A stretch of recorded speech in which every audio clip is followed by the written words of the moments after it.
नमस्कार, मैं एकता श्रीवास्तव आप सभी का हार्दिक स्वागत करती हूँ। मुंशी प्रेमचंद जी कहानी सम्राट, उपन्यास सम्राट, जिनका असल नाम श्री धनपत राय श्रीवास्तव था।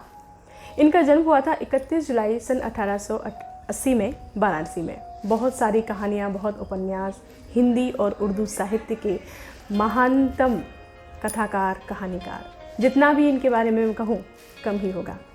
तो चलिए, इनकी बहुत सी अच्छी रचनाएं और कहानियाँ हैं, जिनमें से एक छोटी सी कहानी मैं लेकर आई हूँ जिसका नाम है बूढ़ी काकी। जी हाँ, ये कहानी हम बचपन में अपने पाठ्यक्रम में भी पढ़ चुके हैं, तो वही मैं आपको सुनाना चाहूँगी। बूढ़ी काकी कहानी एक ऐसी कहानी है जो मार्मिक तो है ही, और प्रेमचंद जी की खासियत रही है कि वो जब भी किसी कहानी की रचना करते थे, ऐसा महसूस होता था उसको पढ़कर जैसे कि ये हमारे आंखों के सामने ही घटित हो रहा है। बिल्कुल चलचित्र की भांति कहानी का एक एक पात्र, एक एक दृश्य आंखों के सामने तैर जाता था। तो चलिए मैं शुरू करती हूँ।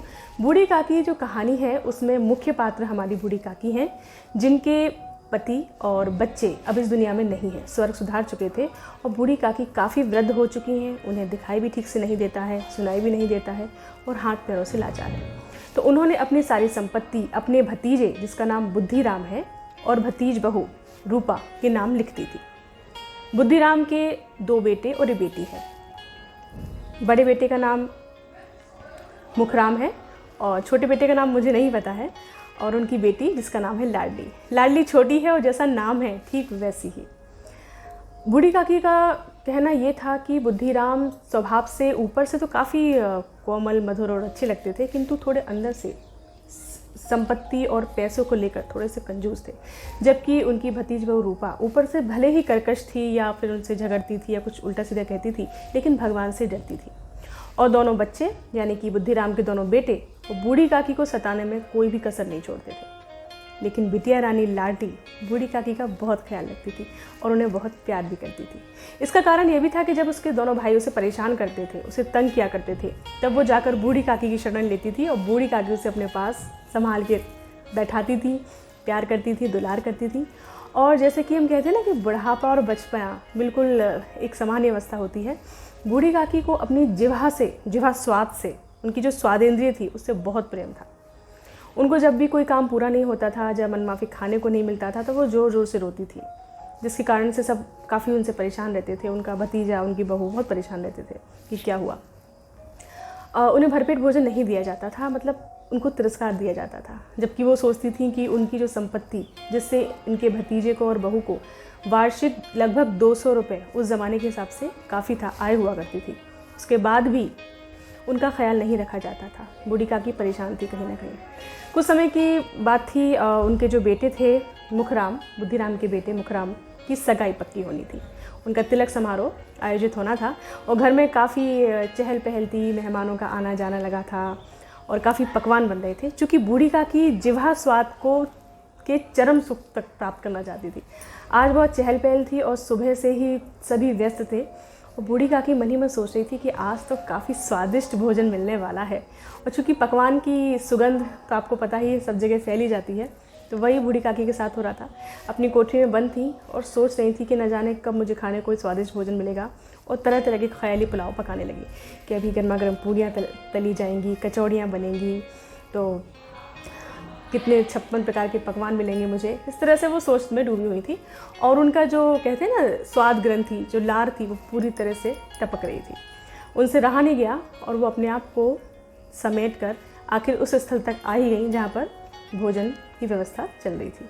जब बूढ़ी काकी को इस तरह से आता हुआ देखा तो आसपास के लोगों को थोड़ा अजीब लगा। उन्होंने बोला कि ये कौन है, ये बुढ़िया यहाँ क्यों आई है। लोग थोड़े से नाराज़ से हुए। उनकी बहू चूँकि दिन भर काम में इतनी व्यस्त थी और थक रही थी और गुस्से से इतनी ज़्यादा आग बबूला हो रही थी, लेकिन वो गुस्सा किसी पर नहीं निकाल पा रही थी। जब उनने बूढ़ी काकी को कढ़ाई के पास बैठे देखा तो उनके गुस्से का जो पारा था वो 7वें आसमान तक पहुंच गया। उन्होंने उसी समय अपना सारा गुस्सा बूढ़ी काकी के ऊपर निकाल दिया और उन्हें बहुत भला और बुरा कहा कि आप ज़रा भी कंट्रोल नहीं कर सकती थी, क्या हम आपको खाने को नहीं देते, मेहमान क्या सोचेंगे, आग लगे इस बुढ़िया के पेट को, और ना जाने क्या क्या। बूढ़ी काकी बहुत दुखी हुई और मन ही मन सोचने लगी कि ठीक है, कह तो सही रही है, जब तक पंडित नहीं जिम जाएंगे, जब तक मेहमान नहीं खा लेंगे, तब तक घर के लोगों का नंबर कैसे आएगा। और वो अपने आप को फिर से समेट कर अपनी कोठरी में वापस आकर बैठ गई और मनी में दुखी होने लगी कि मैंने कितनी गलती करी, मुझे ऐसा नहीं करना चाहिए। और उसके कुछ समय पश्चात कार्यक्रम चल रहा था, तिलक का कार्यक्रम हुआ, सभी मेहमानों ने खाना खाया, पंडित जी ने भोजन किया, धीरे धीरे करके शाम होने लगी। अब बूढ़ी काकी के पेट में बहुत चूहे दौड़ रहे थे। उन्होंने सोचा कि मुझे फिर से जाना चाहिए। बूढ़ी काकी फिर से गई, लेकिन क्या देखती है कि वहाँ तो भी सिर्फ भोजन ही चल रहा था। जब किसी ने वहाँ पे उनको देखा, बूढ़ी काकी को, खासकर ब्राह्मणों ने और लोगों ने देखा कि कौन सी बुढ़िया है, यहाँ क्यों आई है, सब जब फिर से ऑब्जेक्शन उठाने लगे तो उनका जो भतीजा था बुद्धिराम, इस बार उसे क्रोध आया। उसने हाथ पकड़ के बूढ़ी काकी को वहाँ से उठाया और उन्हें कोठरी में बंद कर दिया और कह दिया कि अब इस बुढ़िया को भोजन नहीं दिया जाएगा। दोनों भतीजे और भतीज बहू बहुत ज़्यादा दुखी हुए, परेशान हुए कि बुढ़िया हमारी नाक कटा कर ही मानेगी, और मनी में सोच लिया कि आज तो इनको खाना देना ही नहीं है। बुढ़िया यानी कि बूढ़ी काकी दुखी हुई, परेशान हुई और अपनी कोठरी में बैठ के आंसू बहाने लगी और सोचने लगी किस जन्म की सज़ा मुझे मिल रही है कि मेरी ही संपत्ति है और मुझे ही देखो आज खाने को नहीं मिल रहा है। सोचते सोचते वो सोने की कोशिश करती है, लेकिन खाली पेट नींद भी कहाँ आती है, पानी पीकर रह गई और मनी में सोचने लगी कि वैसे तो लाडली रोज़ आती है, आज ये लाडली भी क्यों नहीं आई, और अपने मन को सांत्वना देने लगी। इधर कार्यक्रम संपन्न हुआ जा रहा था, सभी ने अच्छे से भोजन किया, मेहमानों ने, ब्राह्मण ने, सबका भोजन हो गया और खाना खाने के बाद थक कर उनकी बहू रूपा और बेटे भी विश्राम करने चले गए।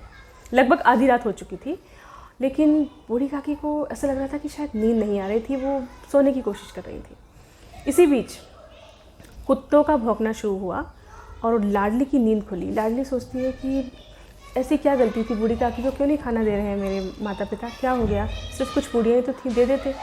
तो अपने हिस्से की बचाई हुई कुछ पूड़ियाँ उस लाडली ने अपने गुड़िया के पिटारे में रखी हुई थी। उस पिटारे को वो डरते डरते लेकर बूढ़ी काकी की कोठरी तक गई।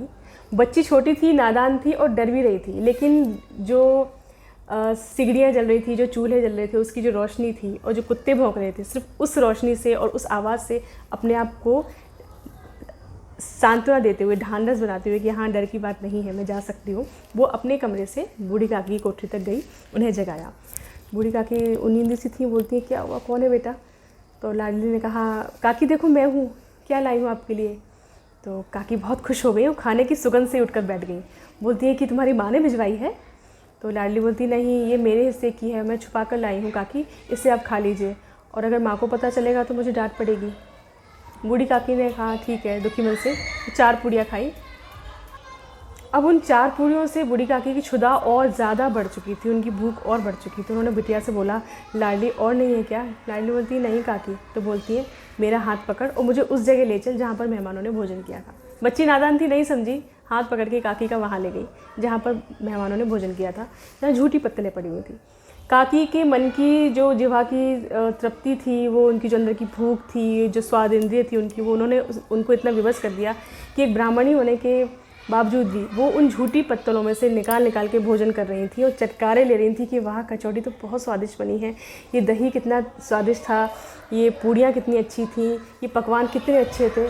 और जब कुछ आवाज़ों से और जब कुछ समय के पश्चात जब रूपा की नींद खुली, उसने देखा कि लाडली पास में नहीं है, कहाँ गई। वो ढूंढते ढूंढते जब आंगन में आई और आंगन में आकर जब उसने ये दृश्य देखा जहाँ उसकी बूढ़ी काकी, जो खुद ब्राह्मणी है, जो खुद इतनी संपत्ति की मालिक है, इस प्रकार से झूठी पत्तलों में से भोजन खा रही हैं, तो ये समझिए रूपा का दिल पूरी तरह से पिघल गया। वो आत्मग्लानि से भर गई, बहुत शर्मिंदा हुई, उसकी आंखों में आंसू आ गए और भगवान की तरफ, आसमान की तरफ देख के भगवान से माफ़ी मांगती है कि हे भगवान मेरे इस कृत्य के लिए मुझे क्षमा करना। आज इतना बड़ा कार्यक्रम था मेरे बेटे का, जहाँ सैकड़ों मेहमानों ने खाया, मैंने इतना पैसा खर्च किया और जो बूढ़ी काकी जो इसकी असल मालकिन है उनको ही आज झूठा खाना पड़ रहा है। बहुत दुखी हुई, तुरंत गई भंडार गृह में, भोजन की थाली सजाई, पूरा व्यंजन रखे, पकवानों से सजाई थाली और काकी के पास लाकर बोलती है काकी मुझे माफ़ कर दो, मेरे बच्चों को माफ़ कर दो, भगवान से मेरे लिए क्षमा मांगो, ऐसा कोई अपराध मुझसे हो गया है, इसकी सज़ा मेरे बच्चों को ना मिले, मुझे ना मिले, मुझे क्षमा कर दो काकी, मुझसे बहुत बड़ी गलती हो गई, ये भोजन की थाली है, अब खाइए। लेकिन बूढ़ी काकी वो तो एक मासूम बच्चे की तरह थी। जब उन्होंने भोजन की थाली देखी तो बहुत प्रसन्न हो गई, वो सब कुछ भूल गई, उन्हें सबको माफ़ कर दिया और तृप्ति के साथ भोजन किया। और इसी के साथ ये कहानी यहीं ख़त्म होती है दोस्तों। इस कहानी को इस प्रकार से व्यक्त किया है मुंशी प्रेमचंद जी ने कि जब मैंने इसको पहली बार पढ़ा था तो मेरी आंखों में आंसू आए थे, मैं बहुत रोई थी। बहुत मार्मिक कहानी है।